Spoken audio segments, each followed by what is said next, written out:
નમસ્કાર. બાયસેગના માધ્યમથી માતા પિતા પરિવારજનો જે અમારી સાથે શિશુ પરામર્શનના આ એપિસોડમાં જોડાયા છે તે તમામ લોકોનું હું હૃદયપૂર્વક હાર્દિક અભિવાદન કરું છું. અત્યાર સુધી આ બાયસેગના માધ્યમથી આપણે ઘણા બધા વિષયોને જોઈ ગયા.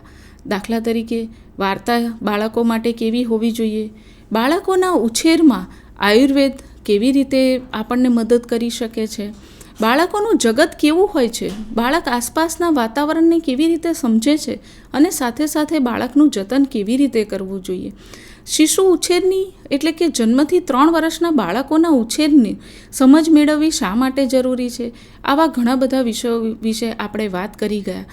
પણ આજે જે મારે વાત કરવાની છે તે બહુ અગત્યની છે. ઘણીવાર આપણે બાળકોની સમસ્યાઓને અથવા તો આમ કહેવા જવું તો બાળકોની સમસ્યા કહેવા કરતાં બાળકોના વર્તનને આપણે સમજી નથી શકતા. આ નથી સમજી શકતા એના કારણે આપણે બાળકને ક્યાંક બાળક ઉપર ક્રોધ કરી બેસીએ છીએ, ક્યાંક બાળકને ઉપર આપણે ગુસ્સો કરી અને એને થપ્પડ પણ મારી દેતા હોઈએ છીએ ઘણીવાર. પણ જે બાળક વર્તન કરે છે એની પાછળ કારણ શું છે તે સમજી શકતા નથી. અને એ જ માટે એવું બને છે કે બાળકોને ન સમજવાના કારણે ક્યાંક માતા પિતા અને બાળક વચ્ચે એક તકરાર ઊભી થાય છે. આ વાત કરીએ આપણે તો જન્મથી 3 વર્ષના બાળકો જે છે એ શિશુઓને કેવા પ્રકારની સમસ્યાઓ અથવા શિશુઓના કેવા વર્તન હોય છે જેના કારણે માતા પિતાને ગુસ્સો આવી જતો હોય છે, જેના કારણે માતા પિતા બાળક ઉપર હાથ ઉપાડી બેસતા હોય છે અથવા તો બાળકને વારંવાર ગુસ્સો કરી અને તેની જે સ્વાભાવિક ક્રિયાઓ છે તેને રોકતા હોય છે. તો આજે આપણે સમજીએ કે બાળકની સમસ્યાઓ અથવા તો બાળકનું વર્તન કેવું હોય છે. તો બાળકનું જે વર્તન હોય છે જો એને સમજીએ, એની પાછળના કારણો અને ઉપાયો સમજીએ તો ખૂબ ઝડપથી આપણે બાળકો સાથે તાદાત્મ્ય કેળવી શકીશું. તો આજે આપણે શિશુની સમસ્યાઓ વિશે સમજવાનો પ્રયત્ન કરીએ. સૌથી પહેલાં એ જોઈએ કે મોટાભાગે માતા પિતાઓની એ કમ્પ્લેન હોય છે, માતા પિતાઓની એ વારંવાર એકબીજાને કહેતા હોય છે કે મારું બાળક છે એ દરેક વસ્તુઓને ફેંકી દેતું હોય છે, દરેક વસ્તુઓને તોડી નાખતું હોય છે. તો એની પાછળના મનોવૈજ્ઞાનિક કારણો કયા રહેલા હોય છે? બાળક શા માટે આવું કરે છે કે દરેક વસ્તુઓ અથવા તો કોઈ પણ વસ્તુને ફેંકી દે છે, એને તોડી નાખે છે? તો એની પાછળના જવાબદાર કારણો ઘણા બધા હોઈ શકે છે. ખાસ કરીને જોવા જઈએ, અગાઉ પણ એપિસોડમાં મેં કહેલું કે શિશુ છે એ એકદમ અવલોકન શક્તિ એની તીવ્ર હોય છે, એની અનુકરણ શક્તિ એકદમ તીવ્ર હોય છે. અને આ તીવ્રતાના કારણે બાળકને જે પણ એની આસપાસની વસ્તુઓ છે એ વસ્તુઓ વિશે જાણવાની, એને જોવાની ખૂબ તીવ્ર ઈચ્છા હોય છે. એ શેનાથી બનેલી છે? દાખલા તરીકે આપણે વાત કરીએ રમકડાની, તો મોટાભાગના બાળકો છે અથવા તો શિશુઓ છે એમને રમકડું તોડી નાખવું, ખોલી નાખવું એવું કરવું ગમતું હોય છે. એની પાછળનું કારણ શું છે? શું એ રમકડાને તોડી નાખવા માંગે છે? શું એ રમકડાને તોડીને આનંદ મેળવે છે? ના, બાળક એવું જાણવા ઈચ્છે છે કે આ રમકડામાંથી અવાજ ક્યાંથી આવે છે, આ રમકડામાં ગતિ ક્યાંથી આવે છે, અને એના કારણે એ બાળક છે એ રમકડાને ખોલી નાખતું હોય છે. જ્યારે આપણને એવું લાગે છે કે બાળકે રમકડું તોડી નાખ્યું, આપણે આવું વિચાર કરીએ છીએ એટલા માટે કારણ કે આપણે મોંઘા દાટ જેવા રમકડા લાવીએ અને બાળકને આપી દઈએ, જેમાંથી બાળકને શીખવા કરતાં અને બાળકને આનંદ મેળવવા કરતાં બાળક એને ચલાવે અને એનાથી એનો સમય પસાર કરે તેવી આપણી ઈચ્છા હોય છે. પણ બાળકનું જગત તો નિરાળું જ છે.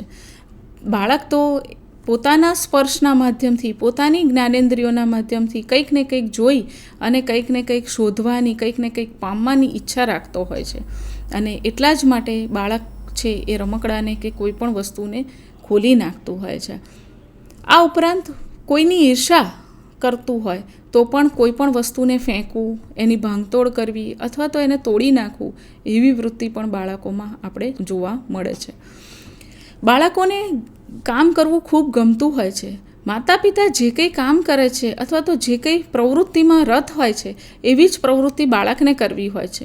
પણ આપણે જાણીએ છીએ કે શિશુના નાના નાના હાથો છે એ તમામ ક્રિયાઓને સંપૂર્ણ ચોકસાઈથી કરી શકતા નથી અને જેને આપણે અનઆવડત કહીને એ અસમર્થ છે એમ ખપાવી દઈએ છીએ.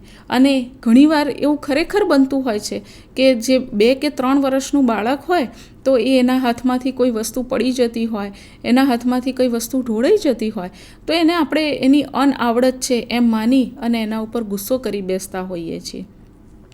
તો એના કારણે પણ પછી બાળક છે એ કોઈ પણ વસ્તુને ભાંગે છે, તોડે છે અથવા તો એ વસ્તુને એ નુકસાન પહોંચાડે છે.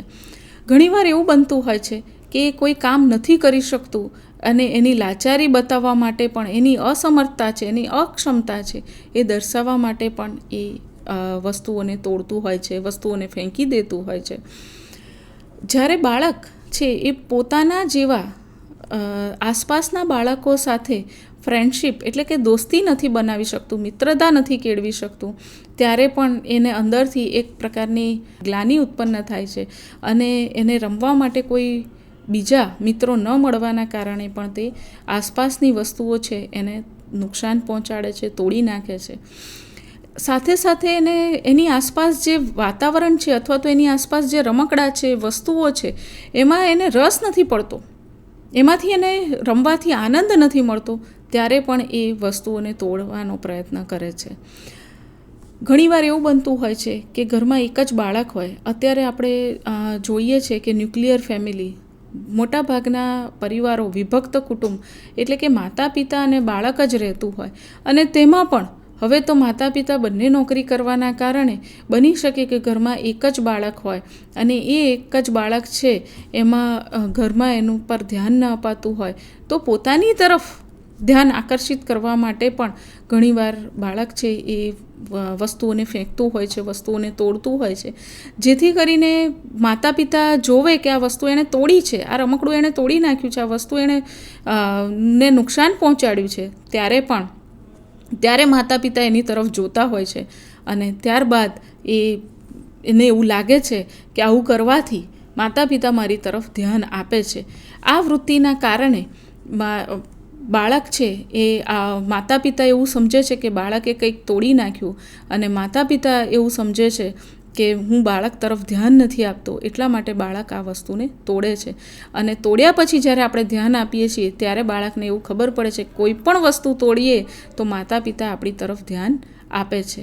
તો આ ભાંગતોડ કરવાની વૃત્તિ છે એના કેટલાક મનોવૈજ્ઞાનિક કારણોની આપણે વાત કરીએ. આવા કારણો દેખાય તો માતા પિતાએ શું કરવું જોઈએ? જ્યારે આપણે જોઈએ છે કે બાળક છે કોઈ પણ વસ્તુ તોડી નાખે છે તો એ તોડી નાખે છે એની પાછળના કારણ શું છે? જ્યારે આપણે એ કારણોને જાણી ગયા છીએ ત્યારે એના ઉપાયોને પણ જાણવા આપણા માટે ખૂબ અગત્યના છે. સ્વાભાવિક રીતે જેમ મેં કહ્યું કે બાળક અવલોકન દ્વારા કંઈક ને કંઈક શીખવા મથતું હોય છે. તો આ જ્યારે શીખવા મથે છે અને એને રમકડું ખોલી નાખે છે, વસ્તુને ખોલી નાખે છે, તો એની જિજ્ઞાસાને સંતોષ આપવા માટે આ પ્રવૃત્તિને ઉત્તેજન આપવું જોઈએ.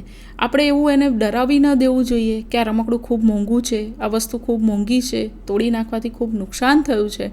પણ એના કરતાં પણ મહત્ત્વનું એ છે કે વસ્તુ અને રમકડાની વિશે જાણે, બાળકની ઉત્તેજના છે, જિજ્ઞાસા છે, એને શાંત કરીએ, જેથી કરીને એ મોટો થઈ અને કોઈ પણ બાબત હશે, એની આસપાસ જે વાતાવરણ હશે એમાંથી કંઈક ને કંઈક શીખવા માટે એ ત્યારે જ પ્રેરાશે જ્યારે નાનપણમાં એની આવી જિજ્ઞાસા છે, શીખવાની પ્રવૃત્તિ છે, એને પોષણ મળ્યું હશે, એને ઉત્તેજન મળ્યું હશે. તો જો ખરેખર આપણને એવું લાગે છે માતા પિતા તરીકે, પરિવારજનો તરીકે કે બાળકે કોઈ વસ્તુને ખોલી નાખ્યું છે, તોડી નાખ્યું છે, એ એની અંદરની કંઈક શોધખોળ કરવાની પ્રવૃત્તિના કારણે આવું કર્યું છે, તો ચોક્કસ એને પ્રોત્સાહન આપવું જોઈએ. એને નહીં કે લડવું જોઈએ કે શા માટે આ તે તોડી નાખ્યું, કે શા માટે આનું નુકસાન થઈ ગયું. એની જગ્યાએ એને કહેવું જોઈએ કે સરસ, હવે આપણે ફરીથી એને જેમ હતું તેમ કરી દઈશું.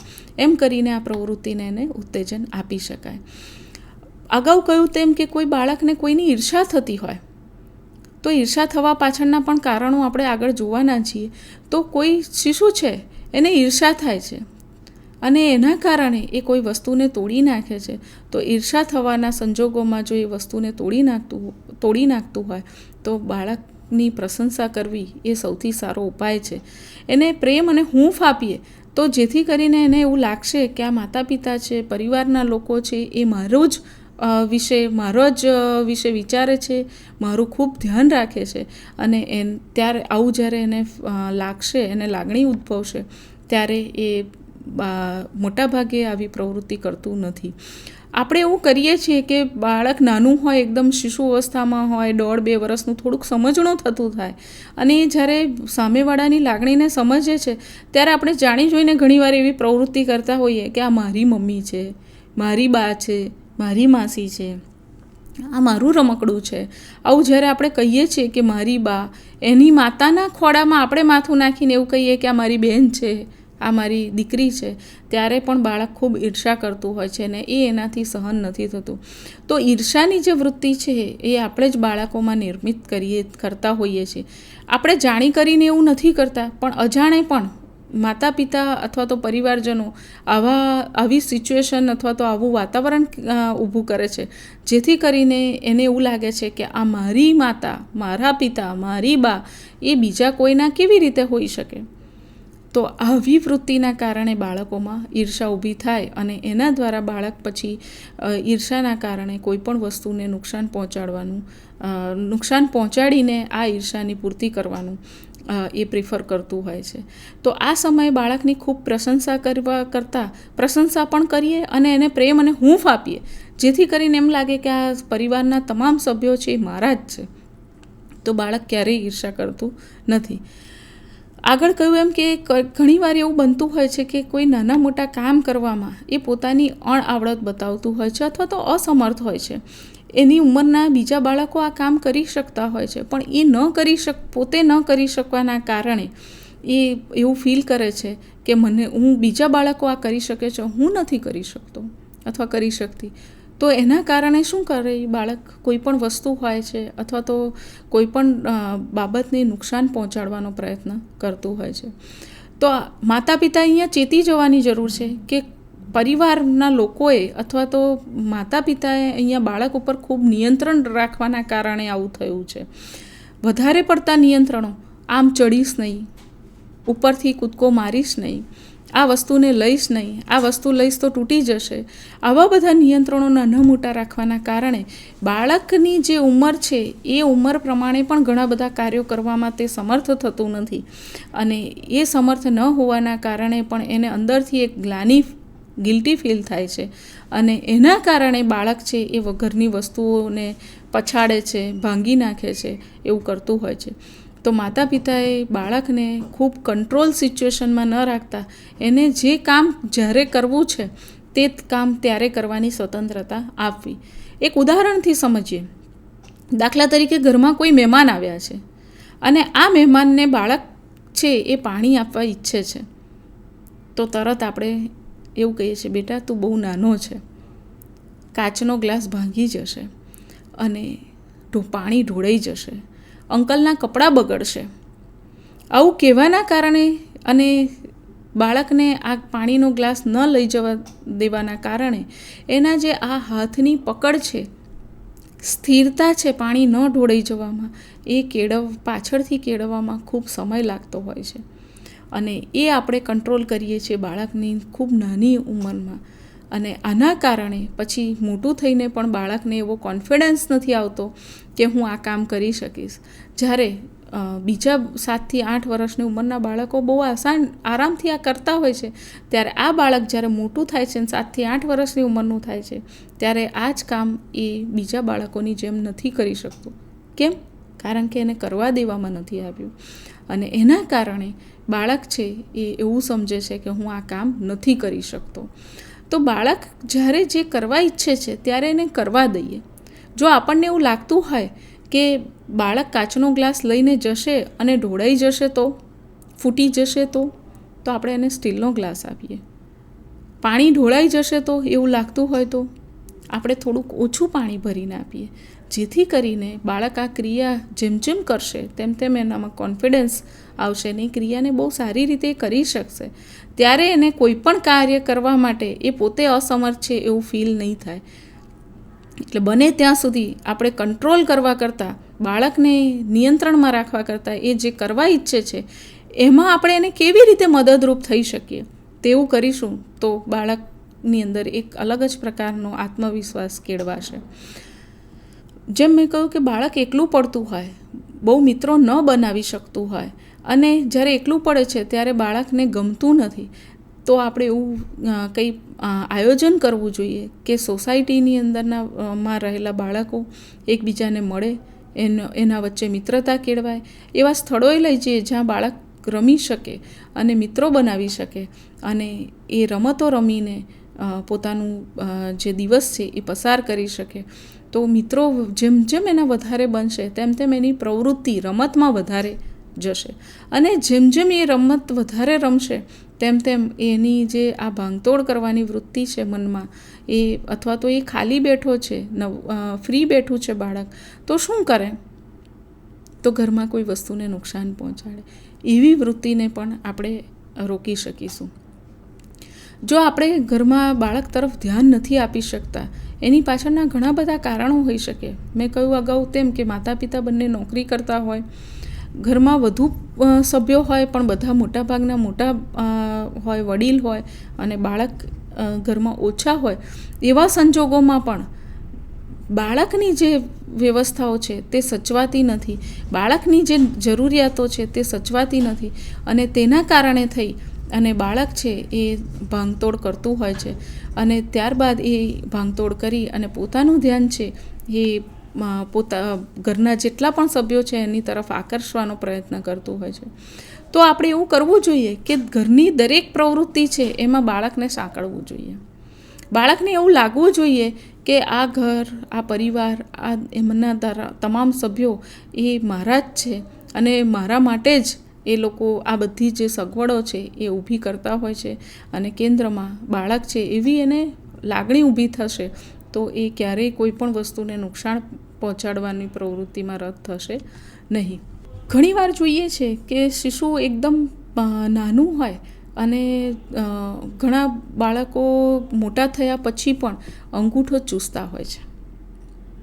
મોટાભાગે આ પ્રવૃત્તિ છે એ જોવા મળતી હોય છે બાળકોમાં અને શિશુ 6 માસનું થાય એટલે મોટાભાગે અંગૂઠો ચૂસવાનું એ શરૂ કરે છે. એનાથી નાનું બાળક હોય, 6 માસથી નાનું બાળક, તો ઘણીવાર આપણે જોયું હશે કે આખો હાથ અથવા તો બધા જ આંગળીઓ મોઢામાં નાખીને ચૂસવાનો પ્રયત્ન કરતું હોય છે. એની પાછળનું કારણ શું છે? એની પાછળનું એવું કારણ છે કે આપણે જોઈએ છીએ કે બાળક છે, જેમ જ શિશુ છે એ જન્મ લે છે ત્યારે સૌથી પહેલી જે એની ક્રિયા હોય છે ચૂસણની ક્રિયા હોય છે, સકિંગની ક્રિયા હોય છે. એ સકિંગની ક્રિયા દ્વારા માતાનું ધાવણ મેળવતું હોય છે. તો પહેલી એની જે ક્રિયા છે ચૂસવું, એના દ્વારા જ એ બધા જ પ્રકારનો સંતોષ મેળવતો હોય છે. જ્યારે એને જેટલું ચૂસવાનું મળવું જોઈએ એની ઉંમર પ્રમાણે એટલી ચૂસણની ક્રિયા નથી થતી ત્યારે એ અંગૂઠો ચૂસવાનું શરૂ કરે છે. એટલે એની ચૂસવાની ક્રિયા છે એ મૂળભૂત એની જરૂરિયાત છે. એટલે જ મેં કહ્યું એમ અગાઉ કે બાળક જન્મે છે ત્યારે સૌથી પહેલાં એને માતાનું ધાવણ આપવામાં આવે તો સૌથી પહેલાં એને જે ક્રિયા કરવી પડે છે એ ચૂસવાની ક્રિયા કરવી પડે છે અને આ ચૂસવાની ક્રિયા એટલા માટે જ એ એની મૂળભૂત જરૂરિયાત છે.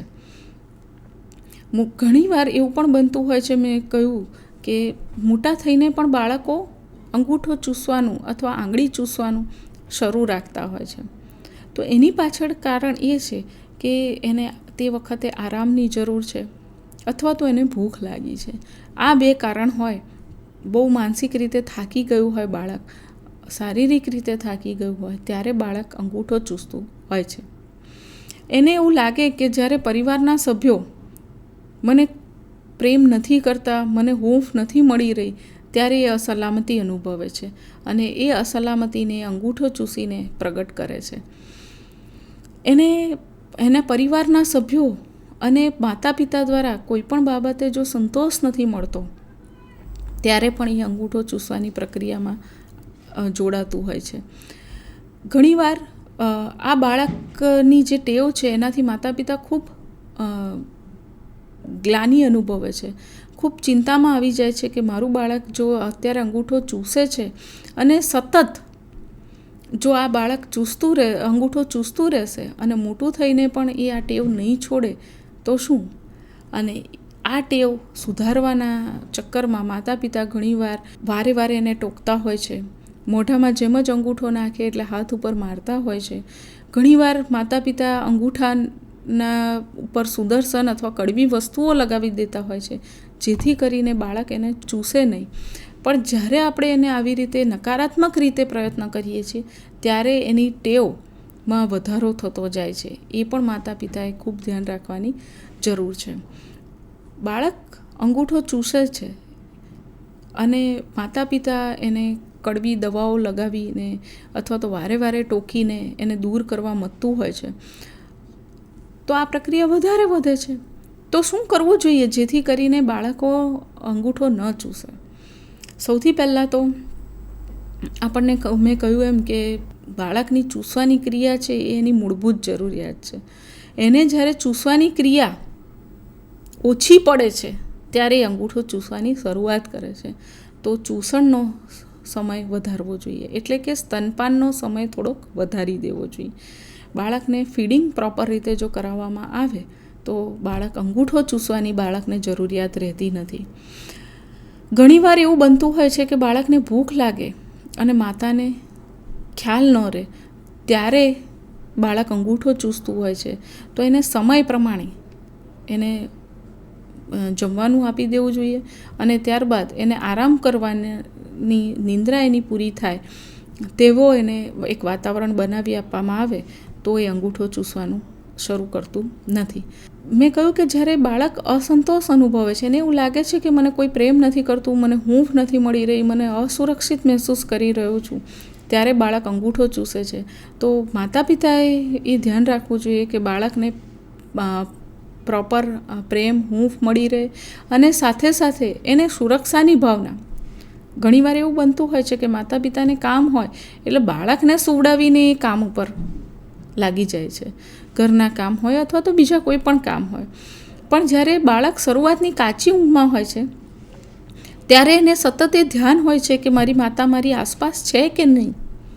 અને જ્યારે એને એ પૂર્તિ થઈ જાય છે કે હા મારી માતા મારી આસપાસ જ છે, રમતી વેળાએ જ્યારે એ રમતા રમતા બાળક આજુબાજુ જુએ છે ને એની માતાને નથી જોતું ત્યારે પણ એ પોતાની જાતને અસુરક્ષિત સમજે છે. અને આવી સ્થિતિમાં બાળક જ્યારે અસુરક્ષિત સમજે છે ત્યારે માતા પિતાએ ખાસ ધ્યાન રાખવું જોઈએ કે બાળક જ્યારે રમે છે અથવા સૂઈ ગયું છે ત્યારે એને એકલું મૂકીને ન જવું. અથવા તો આપણે કોઈ કામ માટે જતા જ હોઈએ અને બાળક રમતું હોય ત્યારે આપણે એને કહી શકાય કે મમ્મી અહીંયા જઈને આવે છે, મમ્મી રસોડામાં જઈને આવે છે, મમ્મી રસોડામાં આ કામ પતાવીને આવે છે. અને શરૂઆતની ઊંઘમાં બાળકની ઊંઘ બહુ કાચી હોય છે ત્યારે એને એવું લાગે કે માતા મારી પાસે નથી તો પણ એ સુરક્ષિત નિંદ્રા લેતું નથી અને સુરક્ષા પણ મહેસૂસ કરતું નથી. આવી સ્થિતિમાં બાળક જ્યારે 10-15 મિનિટ પછી ગાઢ નિંદ્રામાં જાય ત્યારે બાળકની આસપાસથી આપ જઈને બીજા કામ કરી શકો છો. જ્યારે બાળકને એવું લાગે છે કે મારી માતા મારી આસપાસ જ છે ત્યારે એ ખૂબ રક્ષણ અનુભવે છે અને ત્યારે એ અંગૂઠો ચૂસવા જેવી પ્રક્રિયામાં આગળ વધતું નથી. તો આજે આપણે જોયું કે બાળકો ઘરમાં અથવા તો ઘરની બહાર કેવા કેવા પ્રકારના વર્તનો કરતા હોય છે અને ઘણીવાર આ વર્તનોને આપણે સમસ્યા માની બેસીએ છીએ અને માતા પિતા તરીકે જ્યારે આપણે આને સમસ્યા માનીને બેસીએ છીએ ત્યારે આપણને એનો ઉકેલ જડતો નથી અને ઉકેલ સ્વરૂપે આપણે પણ ઘણીવાર બાળકોને ઠપકો આપી દઈએ છીએ, બાળકોને આપણે ઘણીવાર મારી બેસીએ છીએ અને એના કારણે બાળકમાં આ વૃત્તિ છે વધુને વધુ દ્રઢ પણ બનતી જાય છે અને એની તીવ્રતા પણ વધતી જાય છે. તો આ તીવ્રતા પણ ન વધે અને બાળકને આ બધી વૃત્તિઓથી આપણે દૂર કરી શકીએ, એની સમસ્યાઓને સમજી શકીએ તેવા પ્રયત્નો આપણે કરવા જોઈએ. અને મોટામાં મોટી વાત તો એ છે કે કોઈ પણ સમસ્યા છે શિશુને લગતી એની પાછળના કારણો જો આપણને ખબર પડે તો આપણે એને બહુ સરળતાથી દૂર કરી શકીએ છીએ. અને મોટામાં મોટી શરત તો બાળકો સાથેની એ જ છે કે બાળકોને ખૂબ પ્રેમ આપીએ, ખૂબ હૂંફ આપીએ અને ઘરનું વાતાવરણ એ રીતે નિર્મિત કરીએ કે જેથી કરીને બાળકની સામે આ સમસ્યાઓ ઊભી જ ન થાય. તો એ ઉત્તમ પ્રકારનું શિશુ ઉછેર કહી શકાય. ખૂબ ખૂબ આભાર. આપ સૌએ આ વિષયને ખૂબ શાંતિથી અને ઊંડાણપૂર્વક સાંભળ્યો અને પોતાના જીવનમાં આ વિષય ક્યાં ક્યાં લાગુ પડે છે તેને આપ લાગુ પાડશો તો બાળકના ઉછેરમાં આપને ખૂબ ઉત્તમ રીતે એક માર્ગદર્શન મળી રહેશે. ખૂબ ખૂબ આભાર.